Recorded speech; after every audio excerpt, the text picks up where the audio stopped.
சிவனும் சக்தியும் சேர்ந்தா மாசுடான்னு ஒரு காலத்துல ஒன்னா சுத்திட்டு இருந்த ராக்கெட் ராஜாவும் ஹரி நாடாரும் இப்போ ஒருத்தர் எதிரியா பார்க்க ஆரம்பிச்சிருக்காங்க. இதுக்கு என்ன காரணம்?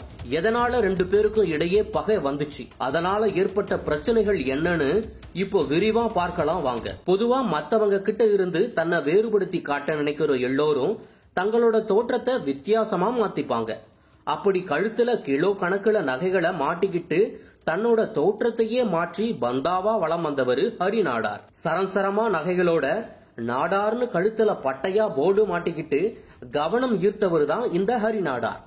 நடமாடும் நகை கடைன்னு பலராலும் அழைக்கப்பட்ட வந்த இவரு 2016 சட்டமன்ற தேர்தலில் நாங்குநேரி தொகுதியில பனங்காட்டு படை மக்கள் கட்சி வேட்பாளரா போட்டியிட்டாரு. அந்த தேர்தலில் நாம் தமிழர் கட்சியை பின்னுக்கு தள்ளியதால ஹரி நாடாரோட அரசியல் செல்வாக்கு உயர்ந்துச்சு. அதுக்கப்புறம் ஆலங்குளம் தொகுதியில போட்டியிட்டு தன்னோட வெயிட்ட காட்டினாரு. ஒரு காலத்துல பிழைப்பு தேடி சென்னை வந்து சின்ன சின்ன வேலை பார்த்த அவரு பிறகு தனியா தொழில் ஆரம்பிச்சு பணம் சம்பாதிக்க ஆரம்பிச்சாரு. அதுக்கப்புறம் நாடார் சமூக தொழிலதிபர்கள் கூட தொடர்பை ஏற்படுத்திக்கிட்டு காலப்போக்குல தொழிலதிபராகவும் உயர்ந்தார். அது மட்டுமில்லாம வட்டி தொழில இறங்கின அவரு பனங்காட்டு படை கட்சியில சேர்ந்து ராக்கெட் ராஜா கூட பயணிக்க ஆரம்பிச்சாரு. அதுக்கப்புறம் சீமான் விவாகரத்துல விஜயலட்சுமி கொடுத்த புகார்ல ஹரி நாடார் கைது செய்யப்பட்டாரு. அவரு 8 மாசமா ஜெயில இருந்த நிலையில ஹரி நாடாரோட மனைவின்னு மலேசியாவை சேர்ந்த மஞ்சுளா என்ற பெண்ணு பரபரப்பு பேட்டி ஒண்ணு கொடுத்தாங்க. அந்த பேட்டியில தன்னோட புருஷனை காப்பாற்ற அவர் சார்ந்த பனங்காட்டு படை கட்சியும் ராக்கெட் ராஜாவும் கொஞ்சம் கூட ஹெல்ப் செய்யலன்னு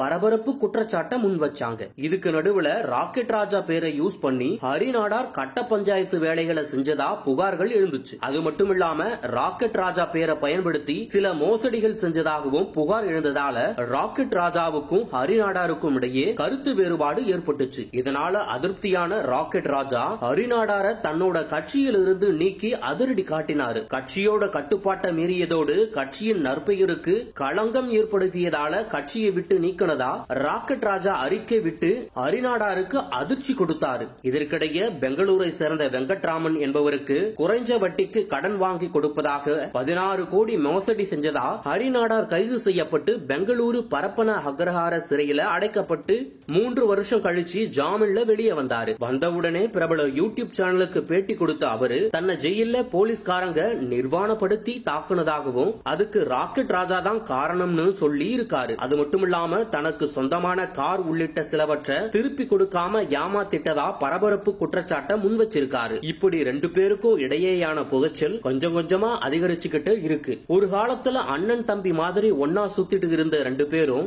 இப்போ எதிரியாகி செயல்பட்டு இருக்கிறது அவங்க ரெண்டு பேரு தரப்ப சேர்ந்தவங்களையும் கடும் அதிருப்திக்கு ஆளாக்கி இருக்கு. நாடாளுமன்ற தேர்தல் நெருங்கிட்டு வரும் சூழல்ல ராக்கெட் ராஜாவும் ஹரி நாடாரும் அடுத்து என்ன செய்ய போறாங்கன்னு பொறுத்திருந்துதான் பார்க்கணும்.